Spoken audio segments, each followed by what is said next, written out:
Mabuhay, this is Bob from Love Beyond the Sea. Just a couple minutes late here. I don't do many, I gotta watch the dog here. This guy, stay out of that garbage. Um, don't do a lot of live streams, but once in a while I will if I get the feeling for it. And I've been watching videos because I'm interested in relationships and marriage that are talking about men going their own way, which is nothing new to me. I've heard about that for a long time.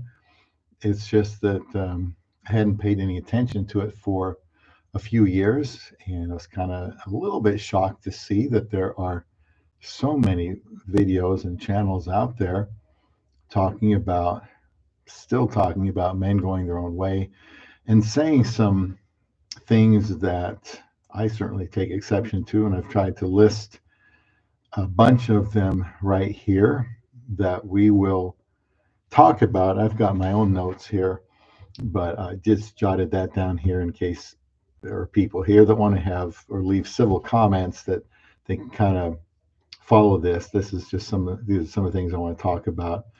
And so before then, just a reminder to subscribe on Love Beyond the Sea. This is a channel for marriage-minded men. And I think it was last week I had couple of videos on why I suggest that young men get married, and that kind of goes against the principles of MGTOW. Thank you for the thumbs up. And so I'll just start here to see if a few more people join in about why I believe that. I just see so many men, discouraging young men getting married. And years ago, I mean, your father would encourage single men to get married, encourage their daughters to get married. The church would encourage people to get married, and now there's so much angst against marriage for certain reasons that now many men are just saying, "Hey, I'm telling my sons." I don't think they ever tell their daughters, but they tell their sons never to marry. And if everybody did that, then who are their daughters going to marry? Just nobody's going to get married, and there won't be any children, or they'll all be out of wedlock. That doesn't sound like a good thing. You also hear comments about all women are bad, or at least you know, most women are bad. Never hear any comments about the flaws of the men that marry these women, but that's one thing you hear: all women are bad. And I would say that my wife is not bad. She's not one of those women. I've heard so many times, especially when I started this channel, when I had only been married about 3 years, people would say, it's just a matter of time before your wife leaves you. It could be tomorrow or 2 years from now, 3 years from now, 5 years from now. They would say, once she gets her green card, she's gone. That didn't happen. She's a citizen, U.S. citizen now. I don't remember how many years that was, but it was just probably she'd been here 5 years. I don't even know what the rules are. But at the first, she didn't want to become a U.S. citizen because she didn't want to renounce her Philippine citizenship. That was the only reason. And then she decided she'd go ahead and become a citizen. And so she did that, and she's still here. She's still, I mean, she's working. She's making more money than I did. She's got a higher level job, and I encourage her skill development all I can. And I think she's probably surprised herself a little bit with how well she's done. And I want her to, progress as high as she can and is comfortable with, to use her, God given abilities. And so if it's not 5 years, then someone will say, like they did 10 years, then she's gone. Or another person commented to me, and when I was commenting in these videos, something like, I don't know, see you after your divorce or something like that, because their mindset is that a divorce is going to happen. Therefore, I'm not going to get married, and I would encourage, they say, young people not to get married. And I just think that's ridiculous, because so many people are still married and so many people are still getting married. Telling young men not to get married, that's a very serious thing. I don't know what chapter or verse it is, but there's a place in the Bible where it mentions doctrine of devils, and right next to that it says forbidding to marry. And if there's a connection, it wouldn't surprise me, because why? Because God's institution is marriage. He came up with that institution for the good of mankind. And I think that should probably start as early as possible. Why? Start growing up faster and start learning responsibility faster and start enjoying marriage faster. Also, I think men should encourage, as I stated earlier, that young men get married, not discourage it. I think they should encourage them to get married and to stay married and to lead by example, rather than this negative attitude that because I had a terrible experience, I don't want you to have that terrible experience. Well, why would they have a terrible experience? If anything, they should learn from the father's mistakes, and surely there were some, to end in a acrimonious divorce, and learn from that so you don't repeat the things that happened in my marriage. There needs to be accountability. For example, I would say to a young person, get married as soon as you can, but you have to have good parenting, and you have to rely on those parents as resources after the marriage. There has to be accountability. The Bible talks about older men, wiser men, teaching young men certain things, and it talks about, this is in the church context, but it could be anywhere, and the older women teaching certain things to younger women, which includes to love your husbands, to love their husbands, and to love their children, and so on. And so you would think, wasn't it obvious they're going to love their husbands and their children? Well, no, not always. And so older women who have been through the ropes, and I believe this is probably, biblically speaking, someone that's like 60 or more, they're done having children, their children probably out of the house. Now they have time in their hands. What are they going to do? Go around gossiping? No, they're going to instill values into the young women, just like older men should try to do in younger men. In fact, a couple weeks ago, at the sermon, the pastor was talking about that very thing, and I had some ideas on maybe how we could do that. Who would get involved, and what they would say, just some logistics about that, because I really like that idea. Now, these people saying, well, not only do I want my boys not to get married, but I'm not going to get married. And what chafes me is some of them say, I'm thrilled to be divorced and never going to marry again. I'm so happy to be divorced, and I'm going to stay alone the rest of my life. I'm going to devote the rest of my life to doing whatever I want to do. Isn't that great lifestyle? They say. And as a Christian, living alone means no sex, because the Bible says to avoid fornication, let every man have his own wife, let every woman have her own husband. Because single men and women living without marriage are going to do what? They are going to commit fornication, guaranteed. So for 99% of people, the temptation is just too great, and all it takes is one. In fact, their parents, the men, can still be tempted with that. And so, they should get married. The Bible talks about, I said God invented marriage. Well, he also invented sex, and he invented our bodies. Proverbs 5, he says, it's a man giving his son advice. saying, talking about marriage, let her breasts satisfy thee at all times, and be thou always ravished with her love making. It's love, but it's talking about sex. That's the King James version, as I remembered. If it sounds a little weird, so Proverbs 5 is saying, "Hey, get married and be drunk with sexual, romantic, erotic love." That's what God wants.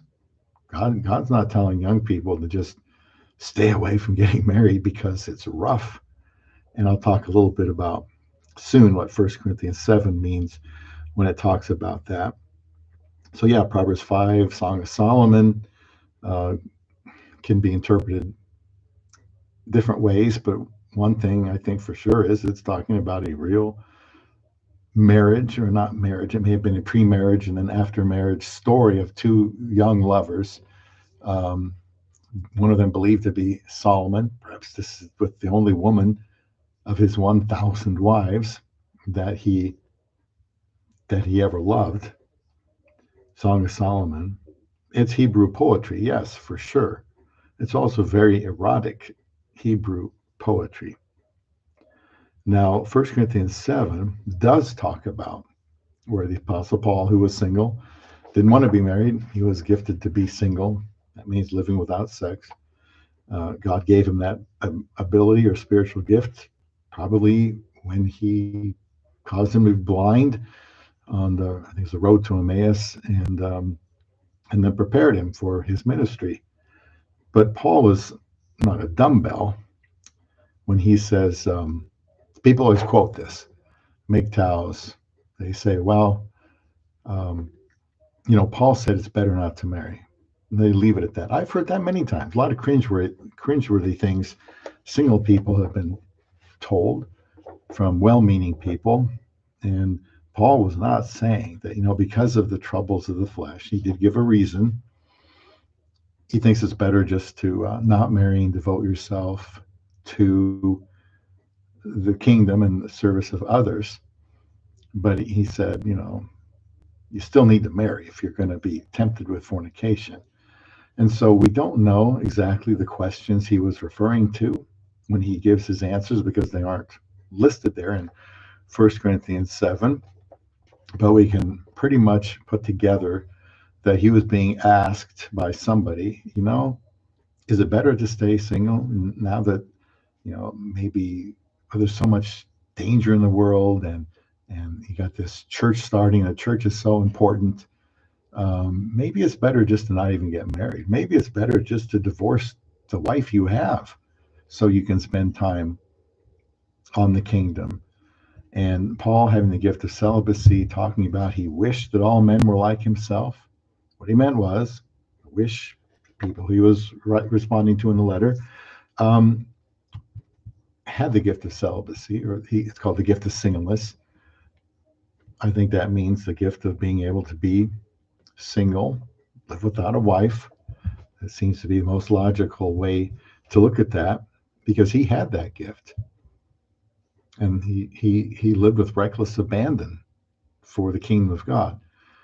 But he also knew that not everybody had that gift, and in his opinion, it was better to stay single if you could.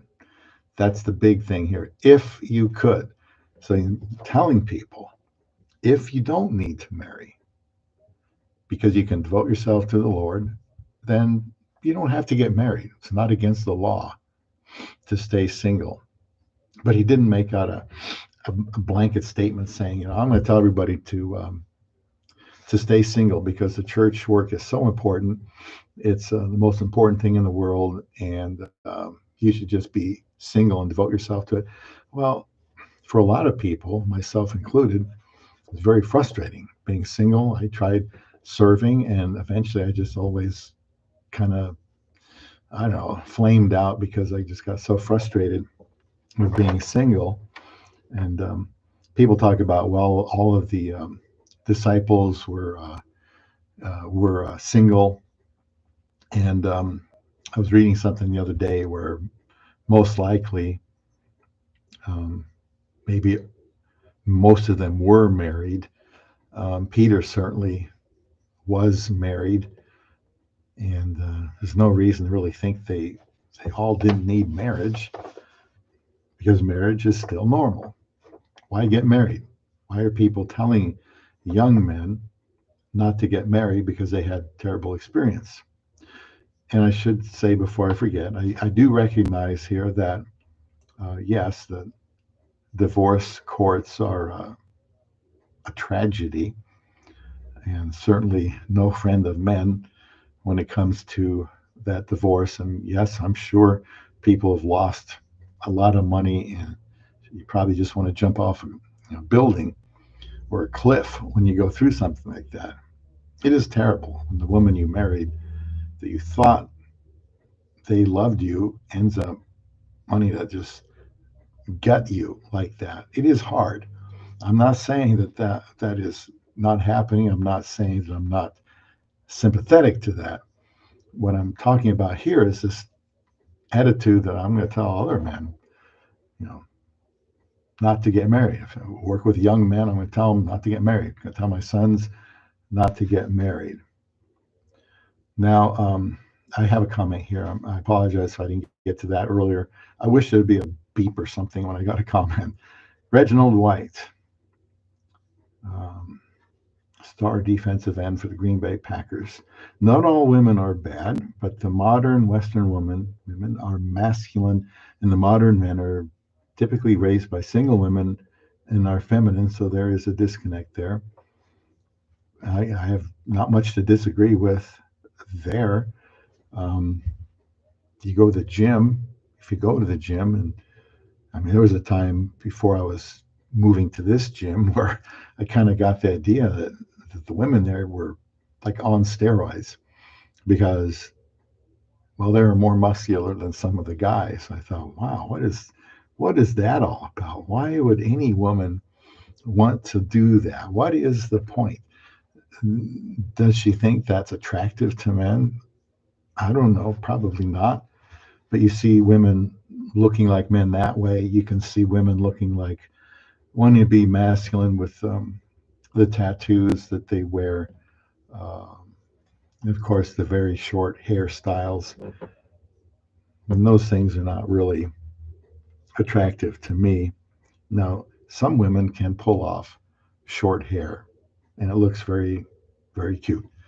But you have to have the face for it and the head for it. But there are women that's clearly, they're trying to emulate men with their hairstyle, even the clothes they wear don't look very feminine. And a lot of single men being raised by single mothers, especially in the black communities, it's really bad there, and leads to young men having no role model, no discipline, no encouragement. The poor mother tries to do the best she can, but she's not a man. She can't be a father and a mother. She can kind of try to fill in, but she's not a man, and she is not going to handle situations like a man would. And that's unfortunate for these kids. They need to see what it looks like to have the mother and father having an imperfect marriage. Okay, marriage is not perfect. They need to see them have troubles. They need to see them have some spats and see how they work through it, and see how they talk through it, how they come back and apologize and forgive each other and do better. From that point on, they need to see that. One argument doesn't mean that the marriage needs to be thrown out. Companionship is one thing I wrote down here. Companionship. Well, people will say, I'm single now, or I'm not going to be married, and I'll have all my friends. Well, what it seems to happen is, and please let me know if you can relate to this, you might want to have those friends, and those friends might be available. I'm talking about, younger people like 20s and 30s. Yes, I still consider you young if you're in your 30s, but they're available until they get a girlfriend. Then you don't exist anymore.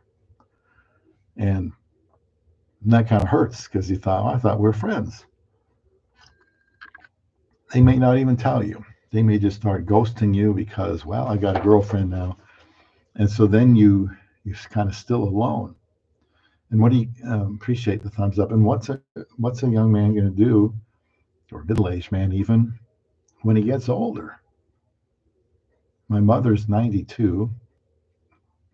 Well, I mean, so many people she's known have died. I'm 63. I could probably name 4 or 5 people I worked with that died, and they weren't old when they died. It was either an accident or they got some form of cancer.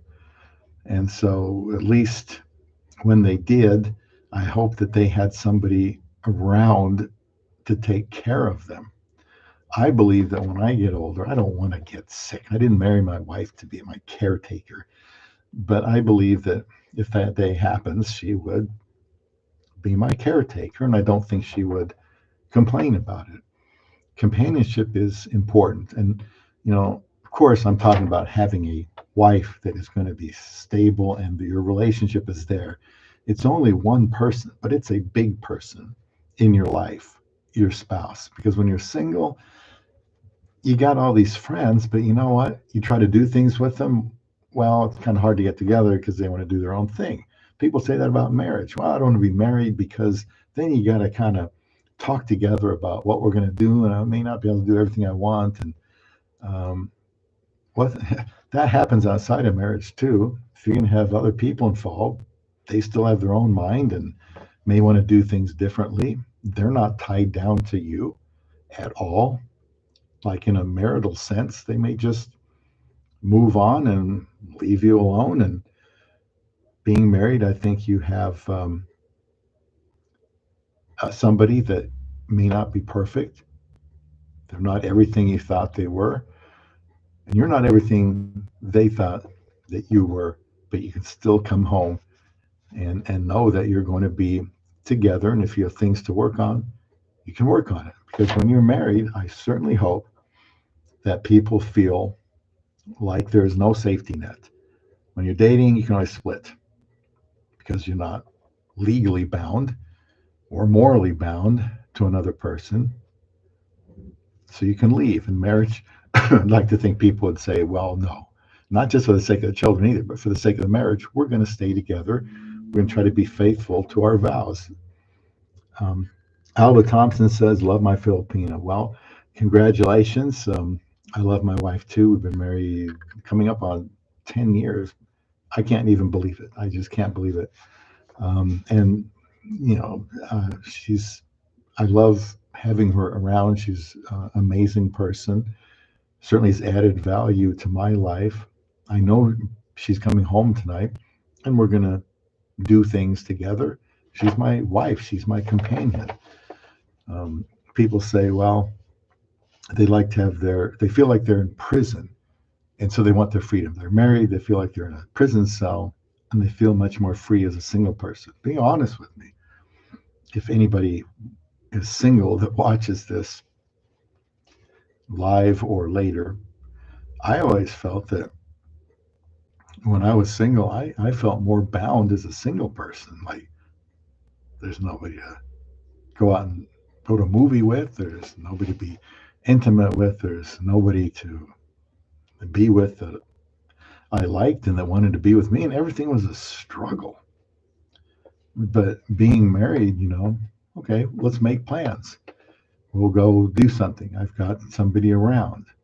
So that's good for me. Being single, especially as time goes by, the years go by, is not all that it's cracked up to be. People say that about marriage. I can say the same thing about being single. I was single until I was 53, and it was tough. I mean, if 10 is tough, it was a 10. It was a 10. There were some times I didn't think I'd make it because I didn't want to give up. If you've been devoting 20, 25 years to try to get married, the last thing I want to do is say, oh, I think today will be the day I give up. And I'm not going to look for a wife. Not even going to pray for a wife. Just gonna kind of go my own way, although that wasn't a term I knew until shortly after I got married. But I didn't want to invest all that time and then give up. So what did I do? I had to do something different, and so I went on a Philippines dating site, Christian Filipina. That was back in 2015, March 13th. I signed up, paid the money. When I found out, after I found out that it could take a year to see her after with a visa, and I thought, when I went to bed that night, I thought, are you kidding me? I waited this long. I'm going to go out there, get married, and I can't take her back with me on the plane? No, sir. You have to go through the visa process. How long does that take?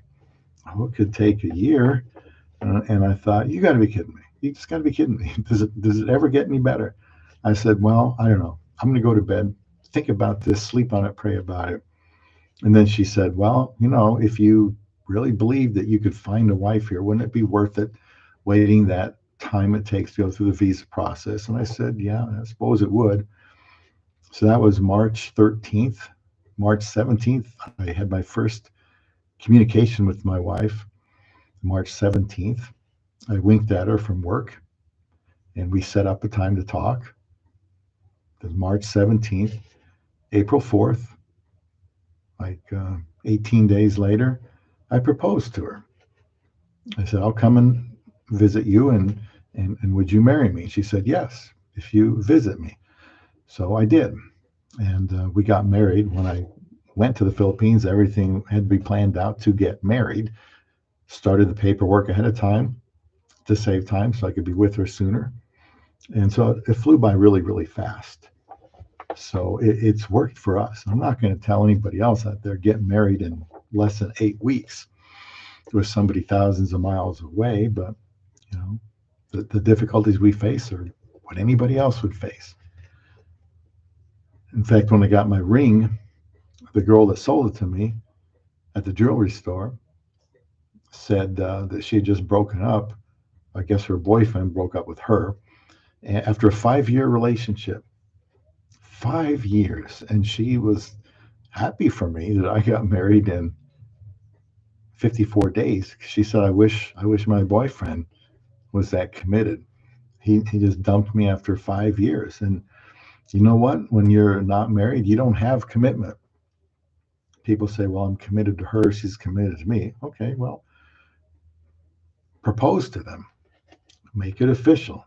Then you get into that, well, marriage is just a piece of paper thing. And that shouldn't be an issue. I mean, if you're confident that you made a good choice and you're going to devote yourself to that person, then the court system shouldn't be a big deterrent, because the court system doesn't decide how you're going to lead your wife, how you're going to love her. Neither does anybody else in the world. That's all up to the guy. In my case, that's up to me. And if my, quick marriage doesn't work out, this is the person I'm pointing the finger at. And I'll talk more about that idea later, if that sounds like a terrible thing to say. So companionship, yeah, I would hate to see young men give that up, or even men in their 30s and 40s. 40s isn't that. I got married at 53. 40s isn't that young. I was dying to get married in my 40s. But keep looking. The companionship is worth it. It gives me purpose. I suppose once in a while you'll hear somebody like that's a MGTOW man going their own way. They'll say, well, I'm going to devote my time to myself and I found new purpose in life. I got purpose by being married. I got a lot of responsibilities now that I can't just kick off to the side, and that's the way I want it. Purpose, companionship, children, people that are looking for children. That's best way to do that, of course, is in marriage to somebody that wants to have children. Close that pop up here. What else? Well, you have to be mature. Okay. So one thing you want to focus on before you get married, especially if you're a young person, is being unselfish, being mature. Marriage will help you grow up or, leave. But the more mature you are, the more you're able to invest your time in other people, the better prepared you will be for being married. My pastor at church was talking one time about the things his daughter likes to do and volunteer for. And I thought, wow, that's just fantastic. He's teaching her from a very young age to be unselfish and to think about other people. And that's what young people should do, or marriage will eat you alive. And the last thought here on single men was biblical values, because that's where you learn what you're supposed to do. That's where you learn about forgiveness. That's where you learn about being patient. 1 Corinthians 13 starts out with love suffers long. Love suffers long. If you marry somebody, you got to love them. And so the main thing you need to know, and this goes with all relationships, not just marriage, you got to be patient. Then how patient? More patient. You have to be forgiving. How much do you forgive? Always. Doesn't mean you don't learn from experiences. It doesn't mean you don't adjust things you do, or it doesn't mean you don't have conversations about things that are happening. But for sure, you're never going to move forward in that marriage without the idea of forgiving them. Men need forgiveness too, just like the women need forgiveness. Both need to forgive each other. And by the way, I've known of two men, been divorced 3 times. And the shocking thing they both said was they did nothing wrong in their marriage. Nothing wrong. And I think they believed it. Now, they'd have to be blind if they thought they did nothing wrong, because unless they are perfect, they did some things wrong. It could be a lot of things, not responding to something the right way, not being patient enough, not being kind enough, deciding not to forgive, holding grudges. There's a lot of things we can do wrong that we may not even be aware of. But yeah, the first thing, love is patient, love is kind. I often talk about how that verse in 1 Corinthians 13:7 ends, because it's tough.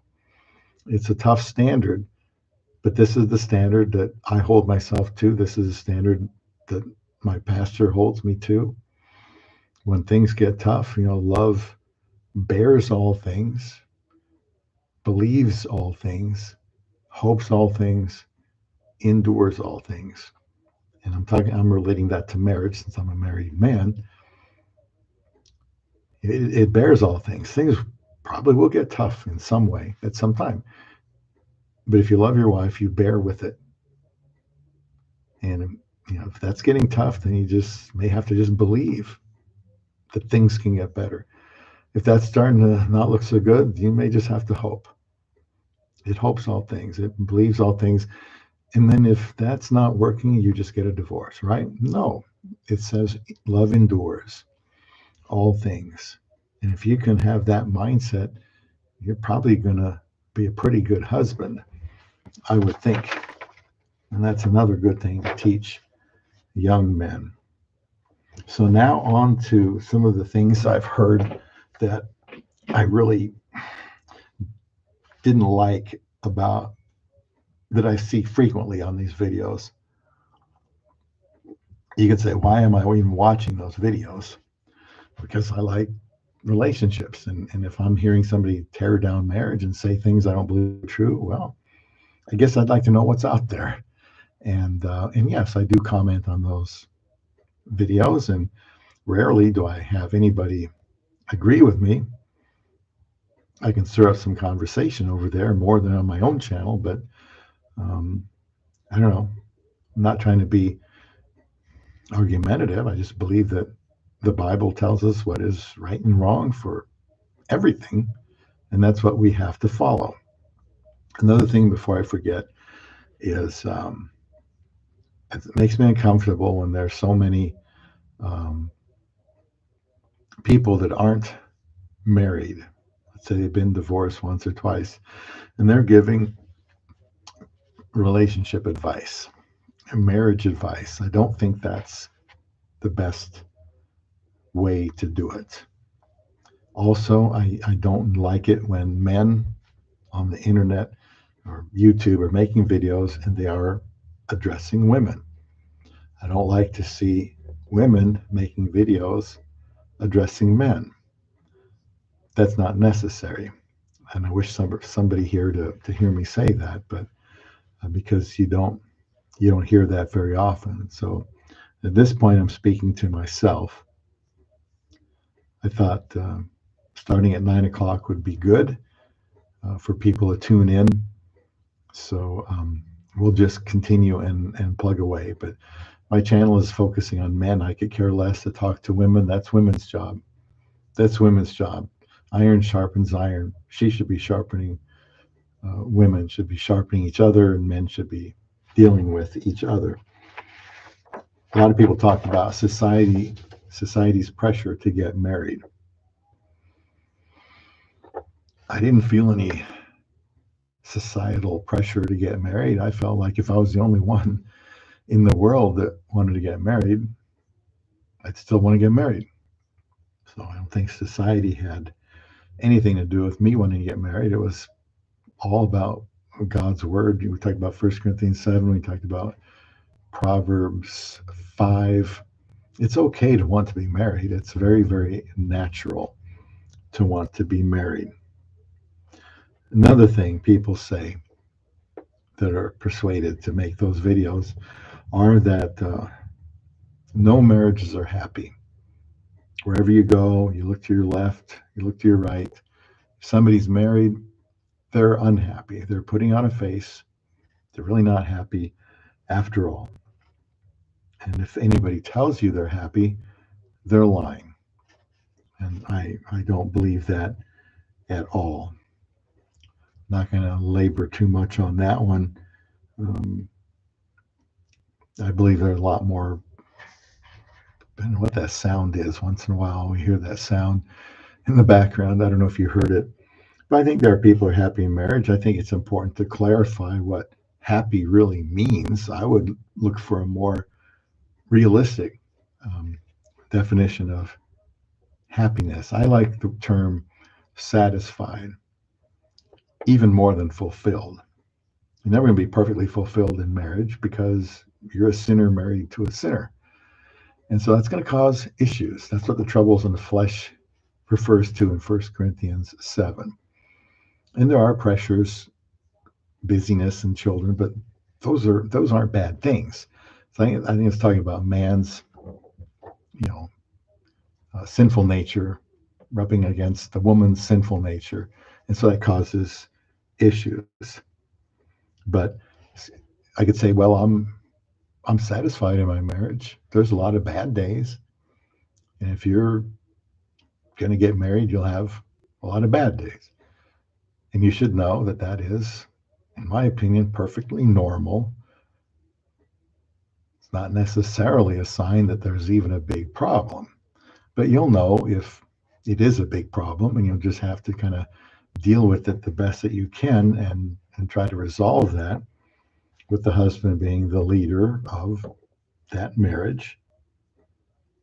And I think people are happy. It doesn't mean if they say to you, hey, now I'm happy, what about me? It doesn't mean you're living in heaven. It's bliss all the time. It's like you go to work. You love your job, right? You can't wait to get up and go to work. But you know what? At that job, it's not always a good day. Sometimes nothing goes right. You just never get going. The relationship troubles, friction, misunderstandings at work. You still love your job. You like to do it for a long time. But that doesn't mean every day is a good day. But that doesn't mean you should, quit your job, go look for another one either. I hear this a lot. Put yourself first.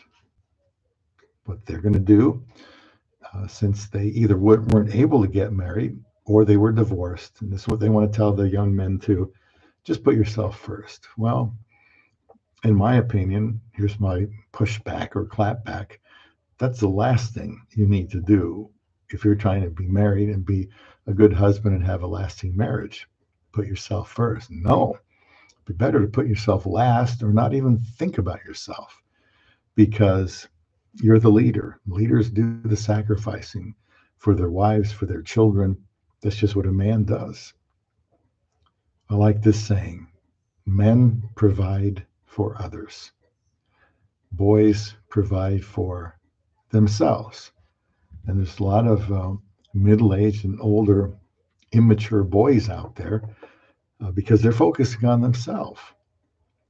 That's not going to end well. I think even if you are alone, a good idea is to focus on other people. It's also a good help preparation for being married, because that's one way you won't be lonely. And you're out there helping and focusing on somebody else. When we put our time and energy into ourselves, that tends to not work out. Not very satisfying. We think it is, but it's a lie. People talk about, well, just love yourself. Love yourself. My response to that is, we already do. And we'd be better off learning to love other people more. Another comment here. James Crosswell, satisfied, happy, fulfilled, could also be described as content or contented. And I appreciate that, James, because those are synonymous, the same thing. I agree. Fulfilled, yeah, that's kind of a stronger word to me. That's why I picked satisfied. Content, yeah. When you're content with something, that doesn't mean everything is perfect. You might be content with your job. You might be content with your intellect or your skills. That doesn't mean you didn't wish it was better, but you're content. You're okay. It's good enough. Good enough. People try to look for the perfect wife. They'll say, what I'm going to do is I'm going to look for the perfect woman. She's got to check off all the boxes, be perfect for me, or I'm never going to get married. Then I would say you're never going to get married. I appreciate the thumbs up, because there are no perfect people. I say don't look for Miss Perfect. Why not look for Miss Good Enough? Because that's what she's doing. She's going to look for Mr. Good Enough. Why not look for Miss Good Enough and work together to try to find a satisfied, happy, fulfilled, content relationship? And that is still possible. And you can't do that focusing on yourself, by the way. Another comment somebody had was, leave at the first sign of disrespect. Now, I assume they're talking about dating here, more so than marriage. And again, that's something I disagree with. First sign of disrespect, somebody has some real thin skin. Marriage is not for people with thin skin. You're never going to survive with thin skin. You have to have thick skin to be married. And there's going to be disrespect. Your wife or girlfriend is going to disrespect you because people do that. In marriage, there's going to be times of disrespect. That doesn't mean you chop their hands off or something like that. You talk about it. There should be no disrespect in a marriage. I mean, if there's a lot of disrespect in dating, just find somebody else to date. But that's still going to happen in marriage. And you have to talk through that and find out what the root cause is. Don't overreact. Be a good listener and go from there. But there will be signs of disrespect. I've told my wife, that's disrespecting me, and I don't appreciate that. But I tell her why I feel like it's disrespectful and how that's not helpful for us. So yeah, you can't leave during the first sign of disrespect. Disrespect is just going to rear its ugly head now and then, and You just have to be able to not overreact to that. Let's see here. Well, they say I'm going to tell my young boys not to get married. I'm going to tell anybody not to get married. And yet God said in Genesis 2:18, it's not good that the man should be alone. God invented marriage. In fact, he gave Adam his wife without asking Adam if he wanted one within 24 hours. And then he kind of preloaded them with all the intelligence they would need, probably more intelligent than we are today. And off they went. And unfortunately, Eve committed sin first by eating of the forbidden fruit. Adam took the initial questioning from God because even though he didn't sin first, he was there, because it says she took the fruit and then gave it to her husband. He was standing right there, did nothing. He failed to lead, and that's why God talked to him first, because he didn't protect his wife. He should have done a lot better job, reminded her, hey, don't do that. That's a temptation. Remember what God said, but he didn't. Maybe he was afraid of his wife, and you can never be afraid of your wife, and you can never be afraid of some conflict.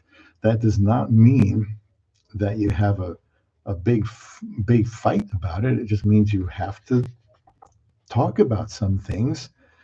Try to do it as calmly and rationally as you can.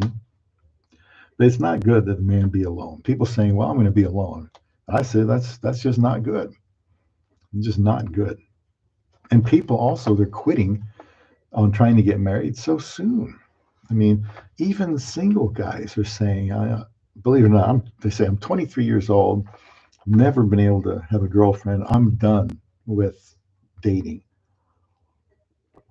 28 years old. I'm never going to get married. I've had it with women. 28 years old. I waited till I was 53. I wanted to be married until when I was 24. So I waited a long time. I don't even want to add it up. I'd probably need a calculator. But it was a long time. But I didn't give up because I felt that God surely had someone out there for me somewhere. And even though I kept saying that to myself, there's got to be someone out there somewhere. The thought about going further out than my zip code really never crossed my mind. I just was mistaken and assumed I could find my wife in the vicinity of where I was. Well, I wasn't in school anymore, so there goes that. And often when you get out of college age, people move on, they get married, they move away. And then you kind of feel like you're going to be alone for a while, and you probably are if you don't already have somebody that you can marry. But it's not good that the man be alone, and marriage does have a lot of benefits, I believe, that singleness does not have. People say, I like being alone. I'm so thrilled to be alone. I think what they're usually saying is, I just survived a terrible divorce, and I'm still kind of shell-shocked. And at those points in time, you're just looking to heal, and you're just looking to stop the pain. And you feel like, well, I'm never gonna do that again. So you protect yourself. Say, well, I'm never going to get married because I never want to go through this again. Well, the only logical thing to do is sit down, analyze what happened, what went wrong. I like the idea of marital counseling. I really do. Get somebody that's wise. And if you were just to do it, even if you have reservations against it, but if you did find a good, competent marriage counselor, you would be surprised how they can drill down to root causes. And what I try to do with anybody that's mentoring me, I've had a mentor for probably the last 40 years, different guys, one after the other. Some of them die, some of them move away. But God's been good to give me a mentor. But they're always going to hold my feet to the fire, especially now that I'm married, to not take the easy way out. And they'll remind me of my vows. They'll remind me If I'm supposed to love my wife as Christ loved the church and gave up his life for her, the big sacrifice in marriage is for men. Sorry to say that. Women have it a bit easier. They would be his helper. They're to submit to their husbands. That's every wife to every husband. Of course, that does not give him the right to, be a dictator and never be concerned about her opinions, because he would be foolish if he did that. But he is the decision maker. He is the final decision maker. But she is not to give up her life for her husband. He does that for his wife and his children. That's what God tells men who are married to do. You're not just free to invent marriage. You're not free to invent the rules. God has the rules. He knows what works. And it's in the Bible. If we follow them, we're a much better chance of making it. People talk about being alone. It's such a great thing. And again, I think some people are just saying that because at the moment it's a good idea, that it's not ready for another relationship. There's a lot of pain. They need to heal that trauma. But when a person has not gone through that and they're just single and they're saying, I want to be alone the rest of my life, come on. I just think that's a cop out. We can get into the difficulty singles face trying to get married, no different than what I faced. Again, I waited. I had to wait till I was 53. I didn't want to just marry anybody, marry the wrong person. But it's tough when you've tried everything you can, and it's like you wish you could just snap your fingers and there she would be, and it would be so easy. There she is. It just unfortunately isn't that easy, and you do have to do some pursuing. Like my pastor told me, where the Bible says, he that finds a wife finds a good thing and obtains favor of the Lord. Yes, the Bible says that. Yeah, I think it's in Proverbs somewhere. The word find, he said, means go out and look. It doesn't mean by accident. Like I would say, I was walking through this construction area and my foot found a nail, or a nail found my foot. That's an accident. What it's saying there is go out and look. Prepare yourself, prepare your mind, prepare your strategy. Where are you going to look? What kind of a man do you need to be? And then go look. Get a good advice from people and go look. Finally, at age 53, I went, it was 9,800 flight miles away to the Philippines, and I got married. And that was about 10 years ago. So that drought or search has been over for a while. I cannot believe. Honestly, it feels like 10 weeks, not 10 years. It's crazy. But I'm glad I did it. I'm glad I went overseas. That doesn't mean you can't date somebody in another state if you're in the United States. I never even thought about that either. Eventually, I started going out a little bit further out, 50-mile radius, 100-mile radius, bordering state. And that didn't work.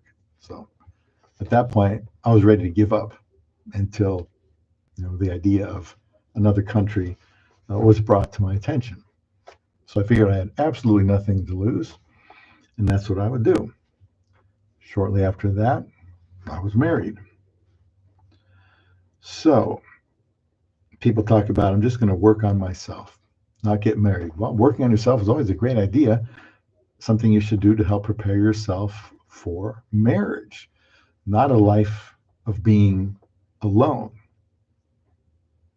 And I think praying for a wife is important.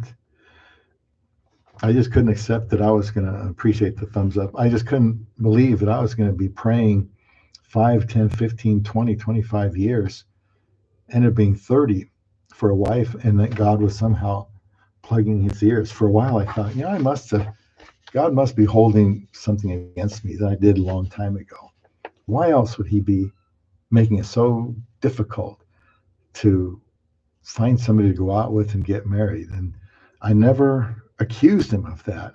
But the thought was in the back of my mind, this must be some really extended discipline.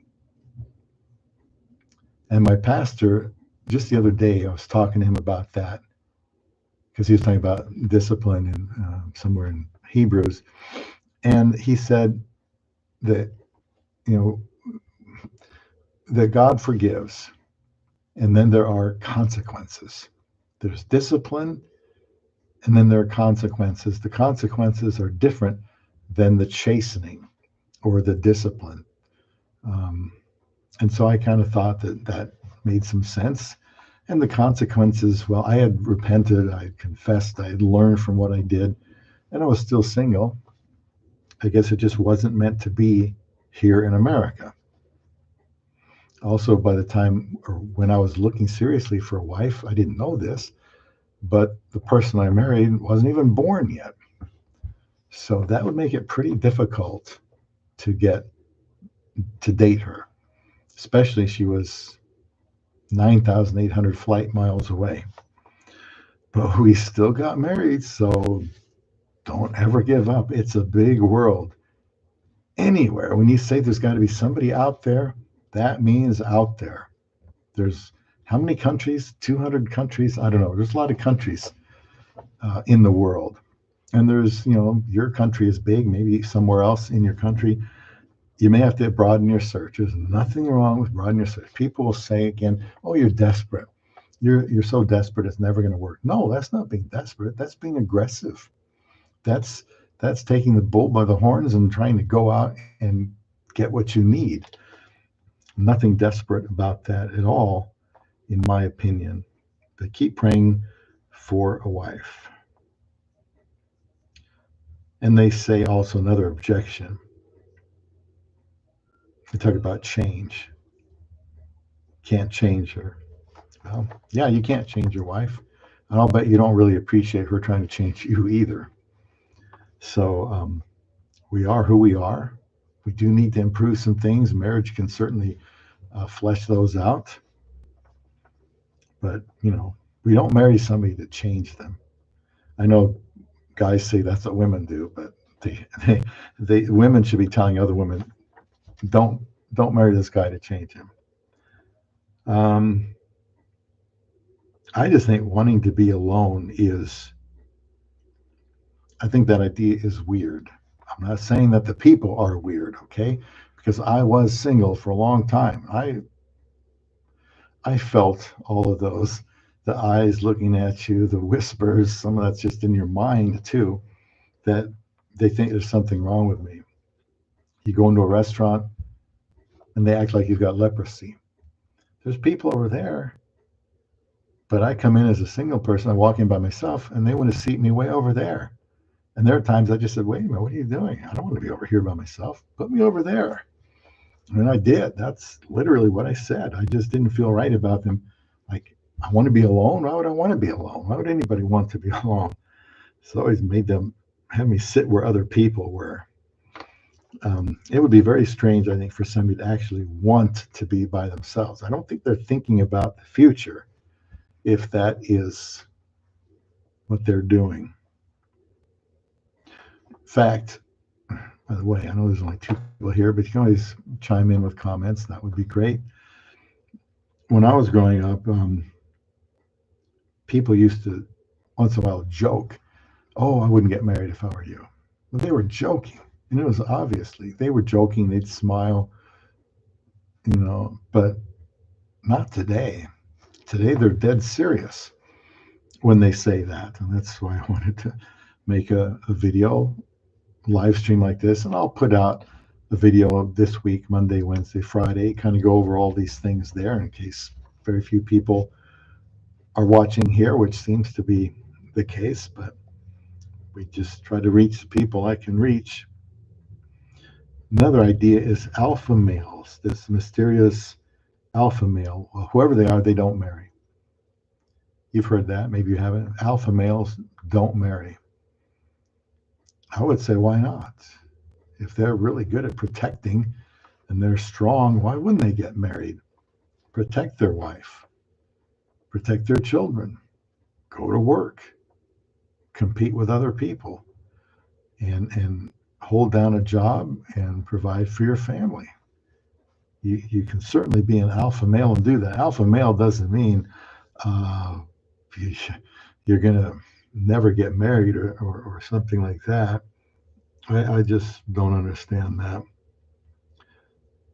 And then again, I talked about, well, people say, for example, Your wife will change after marriage.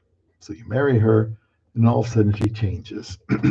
Depending on how long you knew each other before you got married, it's possible that she is just being who she really is, and it's just manifesting over a period of years in marriage, and that's no big deal. I mean, it's totally understandable. I'm sure my wife thinks I've changed, although in 10 years she's just seeing who I am. I've really changed. There's some ways I've changed for the better, but yeah, I'm just who I am, and I want to do better. They say women will change. Well, even if they did change, you have to leave room for that, and hopefully it's positive change. And if it's negative change, well, hopefully you don't think that everything's going to be roses when you're married. Some of that is inevitable. They'll say once you're married and she has children, that will change. Well, then it probably changes for most everybody. And there's obviously some way that married people with children are still able to stay married. And no, I don't think they're just all miserable waiting for the children to leave before they get a divorce.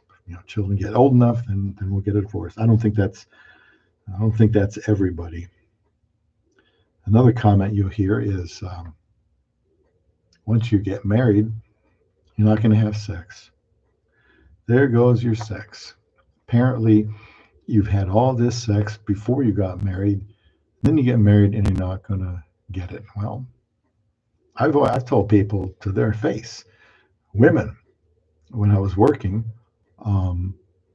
that if your boyfriend is sleeping with you, he doesn't love you and you should leave him. And I believe that.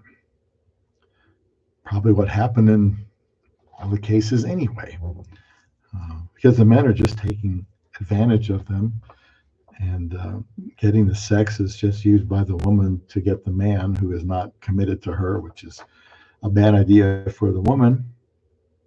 And so if that was the case, then they get married. Maybe now that she's got him, the sex goes down. It could be other reasons, familiarity. I don't know. I think, of course, if your attitude is no sex before marriage, then when you get married, go for it. In fact, I didn't mention this earlier when I was talking about what Paul was saying in 1 Corinthians 7. Appreciate the thumbs up. When he was talking about sex, he was saying, do not deprive one another. He's responding to questions that he was asked, but we don't know the questions, but we know his responses, his answers. And he's talking about marriage. He says, do not deprive one another, except it be for a period of prayer. And that's mutually agreed upon prayer. You can't tell your spouse, well, it's been great for a while, but I'm going to be seriously praying about something for 2 weeks, so no sex from me. It has to be mutual. And if your partner, your spouse says, I'm not doing that. Are you kidding me? That's not good for us. Not good for me. Well, then you don't. Then you come together and you have the intercourse. It has to be mutual. Anytime there is a time of we're not going to have it, it has to be mutual, both decided, or else it's just going to lead to conflict. And I understand. I'm not naive. I'm also married, and there is a lot of conflict over this. And how much, when, what time of day, what are we going to do, and different likes and so on. But God wants people that are married to have sex. He wants them to always have sex. How much? How much do they want it? Now, you can't be demanding either. You have to be, there may be times where you just say, okay, I understand you're not into it tonight. You're stressed out. You really do have a headache. Okay, well, in your best interest, you just let them have that time off. But you cannot make that a habit, because that's not good for the relationship in marriage. Intimacy wears off, people say. when you're married, and they're not talking about just about sex, but affection, things like that. Well, if it does, that indicates that there's a problem and a need for getting together and talking about that. People say, well, you know what, not getting married, I can do better things with my time. Like what? What's better than protecting, providing for your wife, your family, spending time with them, teaching them, investing in them, investing in their lives? What's better than that? In my opinion, not a whole lot. So you can do very good things, important things, fulfilling things when you are married, because they are centered in other people. And somebody said, well, children will just prevent you from having sex. It shouldn't. You just have to find a way around that. People make the comment, well, get used to once a week sex if you get married. That's not very often. I mean, unless that's good enough for them.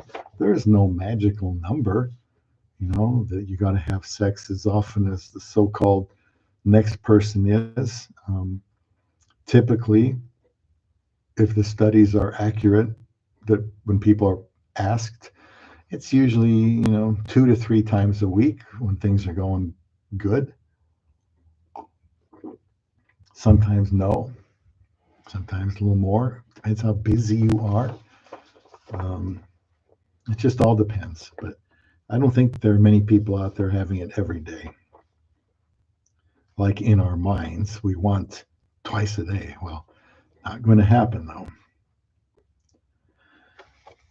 Let's see. Oh, there was, they say women won't care what you think or want. You get married, she's not going to care what you want. She's not going to care what you think. Well, then you've married the wrong person. Another comment you hear a lot, just go get a bar girl. You're never going to find anybody here in America.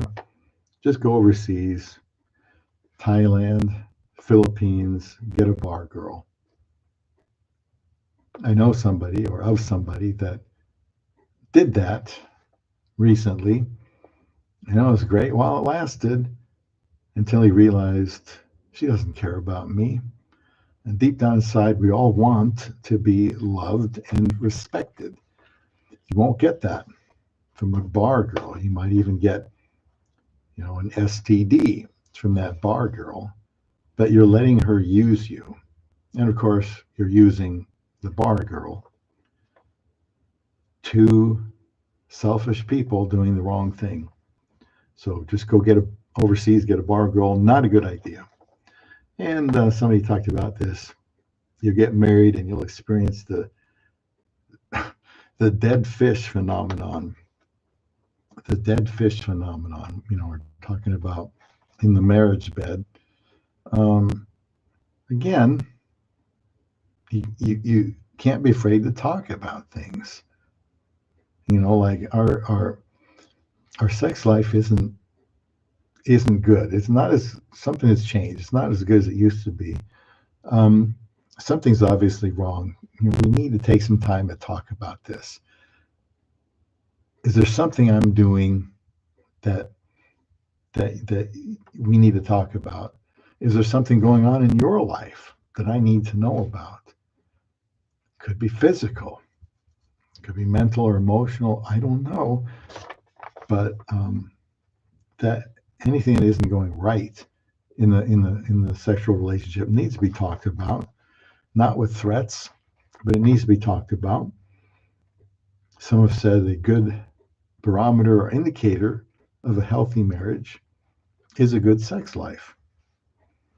I won't disagree with that. And here's before I'll do this one first, and it's the next to last thing I want to talk about, and that is people say, well, just you got to try them out first, for I guess sexual compatibility.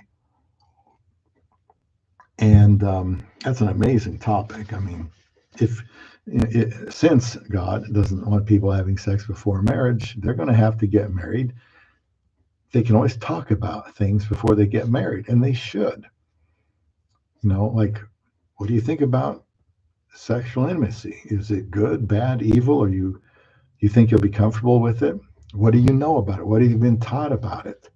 You'd be surprised.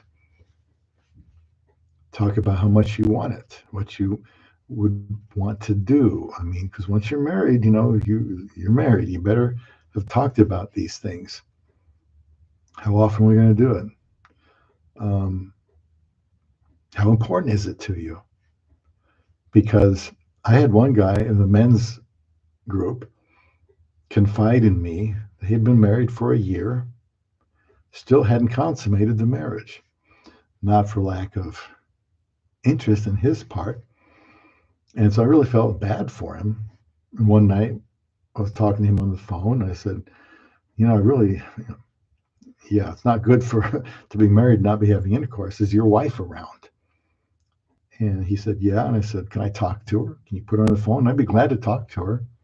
He was desperate, of course. He wanted to solve that problem. So he put her on the phone, and I said, hi, I'm Bob. And, we introduced myself, and I said, this is obviously something that bothers your husband. And if you don't mind, I'd like to share with you some things that you should know. Just went through, what he would say, but it's good to hear from somebody else. Your husband needs you. He needs to be intimate with you. He married you for that. In fact, the Bible says, do not deprive one another. Because what will happen, it even tells us what will happen if you do. It says, Satan will tempt you for your, depending on what version, incontinence, which means lack of sexual self-control. And when Satan tempts a married person, they frequently end up in adultery, which can be really difficult for a woman to forgive. And then the whole thing could be over.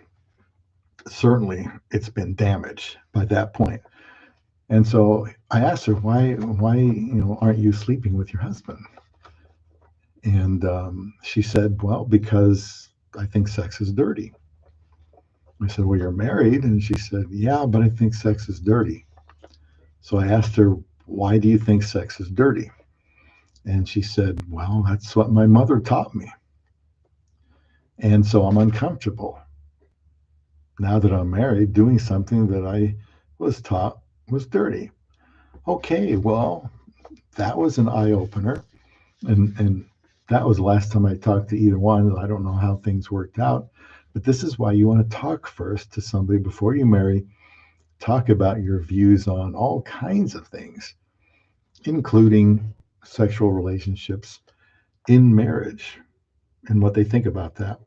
And so the last thing I want to talk about here is an analogy. I have, since I'm a big sports fan, I often even tell my wife this.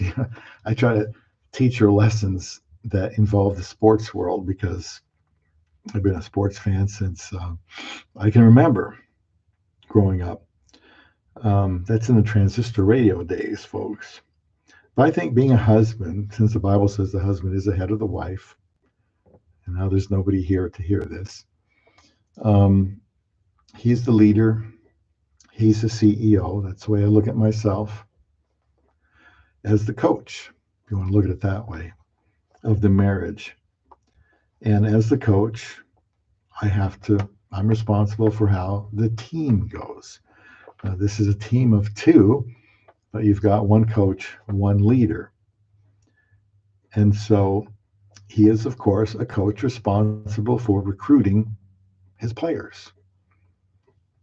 Essentially, he's responsible for that. He determines what they need to win, what pieces they need, what skills they need, and he goes out and recruits players to put on the field to win. Now, if the team loses, they could say, well, it's not the coach's fault. He doesn't miss shots. He doesn't make turnovers and so on. He doesn't strike out, but he recruited the players that did. Or in the National Football League, professional sports, you draft them. Somebody's responsible for drafting those players. Now I'm going to put that onus on the coach. I know that in the pros there's general managers and so on. And there's going to be general managers in college now too. But essentially, it's always been the coach's job to recruit the players. If they don't work out, can't blame the players. They're his players. He recruited them. In fact, was it Urban Meyer said he didn't like coaches making excuses when they get a new job and they've got the so-called other coaches players. And so they kind of stumble along for a year or two and say, well, not my fault. They're not my players. And he says that's baloney. Once you sign that contract, they're your players. And you cannot blame them. They're your players. So somebody else drafted them or recruited them, thought they were going to work out. But you know what? They're your responsibility now. And I always respected him for that hard line on responsibility. Because I think coaches, the buck stops there. And as a husband, the buck stops here with me. Also, training. You can have good players, but does the coach train them well? Do they let them do their own thing? Is there discipline? Is there teamwork? Is there cohesion? Is there a good attitude on the team? Because you can have talented players and they don't win because they just can't get along. They just haven't been trained and disciplined well. And leading, of course, is very important. The players need to be led. Even professional players need to be led.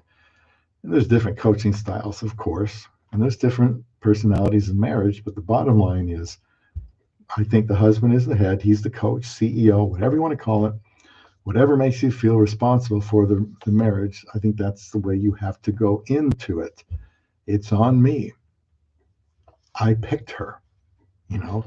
I had the chance to develop that relationship. Maybe I didn't do that, or I was afraid to. I was afraid to confront certain things. Well, that's on me then.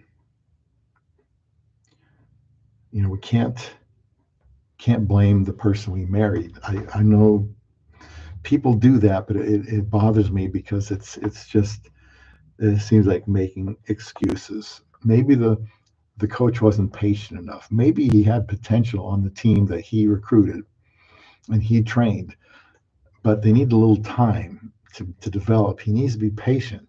Maybe he can't be patient. He yells and screams and throws tantrums, and that turns the players off and they don't want to give their best effort. Well, it's on the coach. And if a husband is doing that, that's on him. And the last thing I want to say is, did a coach provide everything that was needed to his team? Whatever that is, he needs to know how they're doing and what they need to be successful. He needs to listen to the players.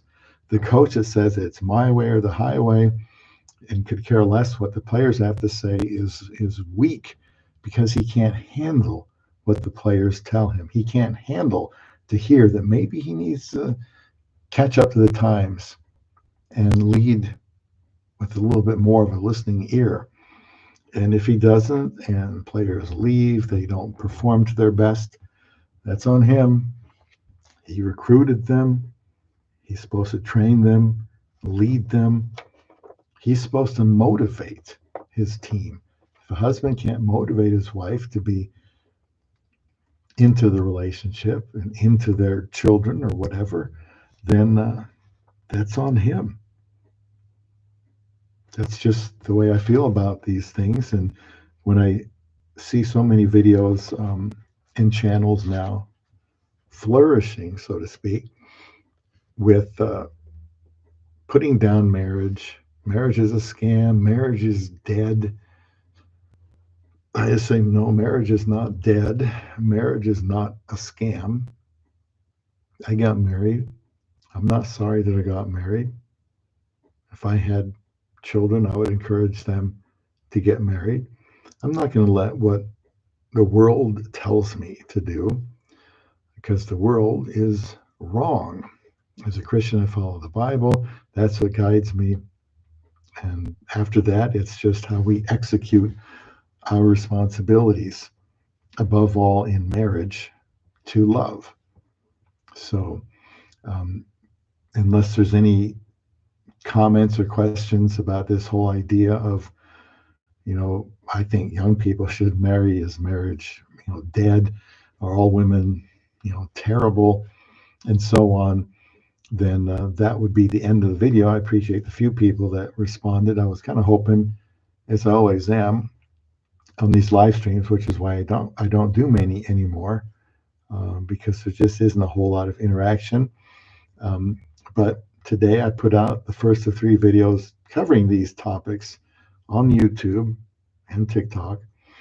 And Wednesday I'll do another one, and then Friday I'll do another one. And if you want to go back to, I think it was last week on TikTok and YouTube, why I tell young men to marry, well, those videos are out there too. Normally I'm talking about relationships with women from the Philippines, since I married a Filipina back in 2015.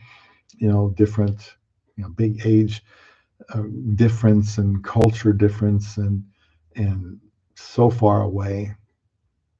Didn't know each other very, very much. I didn't have a long list of things to look for in a wife. I wanted to get married. Don't have a long list of must-haves, or you'll be lacking.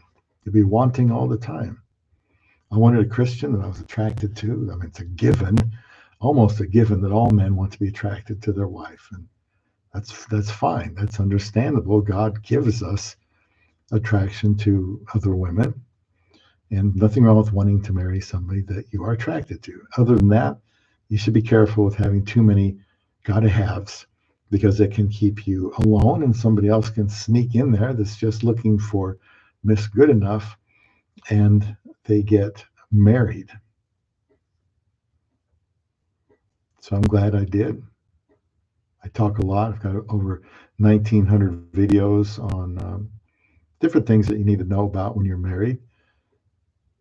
Could apply to any woman, not just a woman from another country, like the Philippines. I know other men that have married women from the Philippines. Some have made bad choices in who they picked, and it didn't work out. Others are getting along fine. You never know exactly how fine, because most people don't go out and publicly share their lives with the world, and they shouldn't. But there are a lot of people still married, half of them or so. There's no reason to think they're all just miserable, plotting their spouse's death or their end of their marriage. I just think it's better than that. I think there's a lot of hurt men who are kind of just want to feel better about the pain they've gone through, and they kind of want to suck other people into that pain with them. Like they say, misery loves company. I think you see that with a lot of these videos, MGTOW videos, red pill videos. These are people that are not married, used to be married, maybe never been married, and they're talking about how wonderful and thrilling it is to be alone. I just sometimes laugh when I read those comments, because it just sounds so comical to me. At one point, they probably loved the idea of marriage. Then they had a bad marriage. Need to just learn from it like anything else. You get in a car accident, well, you should think about why. I've been in, I had one. I just skidded off the road once when it was icy. I was probably going too fast over a bridge. It can be especially dangerous over a bridge, but I ignored some warning signs. I was late for work. And there was another time I didn't look properly. I made some assumptions. But have an accident of some kind, you should always review it. They do that in the workforce too. If there's a loss of product, you're going to be meeting with management. They're going to go over every little detail. What were you thinking? Were you awake? Were you distracted? Were you properly trained? Were you confused? Were you not getting along with your partner? Were you under the influence of something? They're going to try to find out why there was a product loss, because that's serious. In an accident, you go back and review everything. Same thing with marriage. If somebody's not married, they, instead of just blaming the women for everything, like those two guys that told you 3 divorces, they never did anything wrong. Well, that's not true. That's not true. And after seeing their videos, I know it's not true. So that's all I want to talk about tonight. Hopefully more people will watch this, the live stream, or watch the videos, giving you an opportunity to talk. I'm probably one of the few people that would come out here and talk against the grain, MGTOW, prevalent MGTOW philosophy, but I'm a marriage advocate. I want to help men who are marriage minded. So even if it's one person at a time, that's going to have to be fine. And by the way, on some of my thumbnails, I put my email address, which is not my personal email address, but my channel, which is love beyond the sea, the number 4 at gmail.com. Love beyond the sea at love beyond the sea for you at gmail.com. If you want to leave a comment there, or a question, many people in the past anyway used to, comment there and ask for some advice with the Filipinas. Some have told me, hey, they went out and they're going to marry one now, and they're very appreciative of that. So that's why I do this, is to help other people. So no live stream is too long for me. I consider this one a short one. It's only been an hour and 27 minutes. So without any other questions, that will be the end of this live stream, and just encourage you to watch the videos on YouTube channel, Love Beyond the Sea, and leave comments over there. So until then, have a good rest of the evening, and I'll try to figure out how to end this stream. So good night.